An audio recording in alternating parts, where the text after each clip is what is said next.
সৰুৰে পৰা শুনিছোঁ, দেখিছোঁ, পঢ়িছোঁ স্বাধীনতা দিৱস কি, তাৰ তাৎপৰ্য কি ইত্যাদি ইত্যাদি।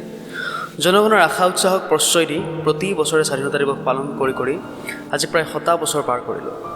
বৰ ভাল লাগে হাতে হাতে ফুটপাথৰ পৰা কিনি ভাৰতৰ সন্মান ত্ৰিৰংগাখন হাতত লৈ যেতিয়া বৰ বৰ সমদল উলিয়াই সৰুতে আনন্দতে কিৰিলি পাৰি চিঞৰি উঠিছিলোঁ।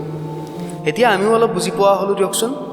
কাৰোবাৰ ৰাজনৈতিক স্বাৰ্থত কলা মনোভাৱক প্ৰশ্ৰয় দিবলৈ আমিবোৰ ঢালহে। তৰোৱালে পাৰে মানে আঘাত কৰক, আমিবোৰে সহ্য কৰি যাম। বিনামূলীয়া চাউলকেইটাৰ গোলাম আমি। স্বাধীনতা নহয় নহয় স্বাধীনতা।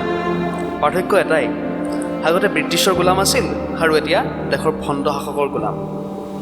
গোলামী আমাৰ তেজত আছে। মালিকে চিঞৰিলে চিঞৰিম, নহ'লে নীৰৱ দৰ্শক হৈ চাই ৰম দুৰ্নীতিৰ লেতেৰা চকুবোৰ। গণতন্ত্ৰ হেনো ৰাইজেই ৰজা। পঢ়িছোঁ, ডাঙৰেও কোৱা শুনিছোঁ, কিন্তু দেখা হ'লে নাই। দৰিদ্ৰৰ সংখ্যা বঢ়া নাই, দৰিদ্ৰখিনি দৰিদ্ৰ হৈয়ে গৈ আছে। সিহঁতৰ দৰিদ্ৰতাই চৰম সীমা পাইছে। ধনী বৰ বৰ মানুহৰ দোলাকেইখনত হীৰা লগাবহে বাকী। যি কি নহওক, আমাৰ দেশত ধনী মানুহৰ অভাৱ নাই। এসাঁজ ভাতৰ কাৰণে কোটি টকা খৰচ কৰিব পৰা ব্যক্তিও এইখন ভাৰততে আছে। এসাঁজ শান্তিৰে খাবলৈ হাহাকাৰ কৰা ব্যক্তিও ইয়াতে আছে। কোনো বাচিব নোৱাৰে ৰাজনীতিৰ কালিমাৰ পৰা। সীমান্তত থকা কেইজনে দেশৰ বাহিৰখন ৰক্ষা কৰিব, দেশৰ ভিতৰখন বচাব কোনে? স্বাধীনতা নহয়। ভাবোঁ শান্তিৰ চৰাই জাকৰ কথা।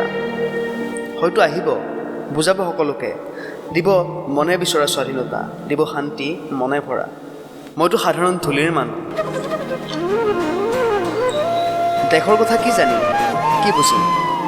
এনেকৈয়ে মিলি যাম কবিয়ে কোৱাৰ দৰে, ধূলিৰ মানুহ ধূলিৰ লগত।